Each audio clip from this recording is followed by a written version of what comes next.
In the book, The One Thing, Gary Keller talks about doing the one thing that is going to knock over multiple dominoes on your way to your goal.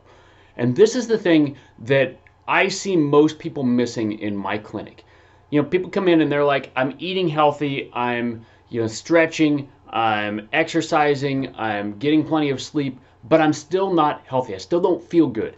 What is going on here? And it's a difficult question to answer, right? Because people expect that if they do those things, they're going to move forward, and it's a perfectly logical explanation or expectation on that part. They can expect to move forward if they're doing the right things. In most cases, that is enough to move you forward. But when we're talking about chronic diseases, if we're talking about ADHD or autoimmunity or dyslexia or many of these chronic diseases, we have underlying things that have predisposed us to these things. They're not things that necessarily just came out of nowhere, right? They're things that we had predisposition and then we had a change that led us down this pathway. And we have to look at this in a way that a lot of people don't. I think a lot of people miss this when they're looking at health. And I want to use the example of a factory to start this out. When we have a factory, we start out with a product that is a raw material, right? So we start out with something that is nothing, and we assemble it, and we put it through station 1, and they do one part, and then they put it through station 2, and they do another part, and then station 3 does a third part, and then so on and so on and so on. As you get the end product of the factory, you get the outgoing product, right? You get whatever you were making. So if it's a car, you end up with a car, but you start with the metal and the bolts and the nuts and all those different things that go into making that car. In health, we have to do the same thing. We have to start over here and put in the right inputs to get over here. Now, what happens if we take that factory and we switch around all the different segments of that? So instead of just having, section 1, say section 2 is not ready, so we skip to section 5, and then we come back to section 2, and then we go to section 8, and then 3, and then we go to section 4, and then we go to 9, and then we go to 7, and we just keep jumping around. Are we going to end up with the same product?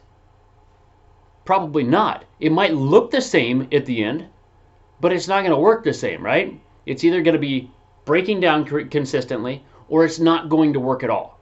And that's where a lot of people are. They're jumping around on their health, and they're doing this and this and this and this, but they're not doing them in the right order. And that's not castigation of anybody there. That's just, it's what it is. We've been taught that if we eat right and we exercise and we sleep and all these different, everything's going to take care of itself.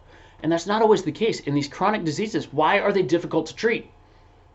They're difficult to treat because they're chronic diseases. They're things that have multiple components to them. They are complex in origin, and with that we have to have a complex solution. The complex solution may not be as complex as what everybody thinks, though. If we look at the way that a human develops, we develop just like that factory, right? We start with a baby, and the brain goes through certain growth periods at different times, and as we get there, we come out with the finished product, right? That's at least what we expect. And when we go through with autoimmunity, or we have ADHD or dyslexia or autism or any of these different, long-term disorders, the development has missed a stage. So instead of going from here to here to here to here to here and going in a linear pattern, we have jumped around a little bit. We might go here to here to here, and then we skip a step. What does that look like? If you are looking at a child and you have a missed primitive reflex, if you have a misstep of development, if you have, sleep regressions would be an example. I mean, when you go through and you have a step back, that's a good signal that the brain is growing. Some people have those for long periods of time, though, right? They never get over those. Some people go backward, they lose their language, or they lose their ability to sleep, or they lose their ability to digest foods properly, whatever it may be, and they don't ever get out of that stage. They don't ever take that step forward. They can't develop enough to push that underlying function up to where it needs to be. And with that, we see the development of chronic disorders. So, what does all of this mean? Ultimately, what we need to do is look at this and see what part did we not hit. So if we made it through steps 1, 2, 3, and 4, and we didn't get to step 5 properly, and we just jumped ahead from there, then we need to intervene at step 5. If we make it to step 2, and we jump ahead, we need to intervene at step 2. And I think that's something that a lot of people would find pretty logical. If you're going to go back through the factory and you put together steps 1 and 2 and 3, you might be able to go over here and put together a different part and do steps 5 and 6 and 7, but you still have to go over here and do 3 and 4 on that first part and then put everything together. That's the only way that it can work. You might be able to put together different parts of it here and there, but you have to be able to assemble them in the proper order. And that's what I see people missing. So what is the number one thing that we can do to really overcome this? And it's a difficult answer because it's going to be different for everybody. You know, we're going to have to look at how your brain is performing. We're going to look at how your labs look. We're going to have to look at what your capabilities are. We're going to have to look at what symptomology you're having. And when we can put together a whole picture of where you're at, it gives us a pretty good idea of what we need to do and where we need to intervene. But we can't just guess on that. And that's, if we're just looking at labs, we're looking at one piece of it. If we're just looking at a functional neurological exam, we're looking at one piece of it. If we're just looking at what your symptoms are, we're looking at a piece of it. But how many times do you go to a doctor and have them look at multiple different components? You go to a specialist that looks at this, and a specialist that looks at this, and a specialist that looks at this. Nobody's putting all those pieces together. That's what the healthcare is missing, in my opinion.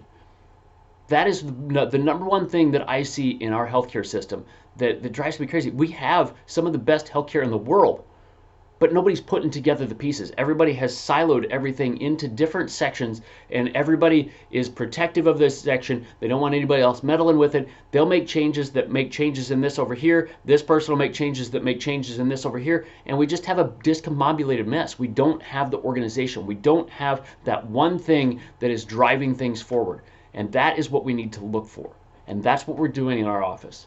That's what we are doing to take this to the next level. We are looking at the functional neurological exam. We're looking at labs. We're looking at functional capabilities. We're looking at symptomology. And when we put all of those together, like I said, we have a pretty good idea of what needs to be done.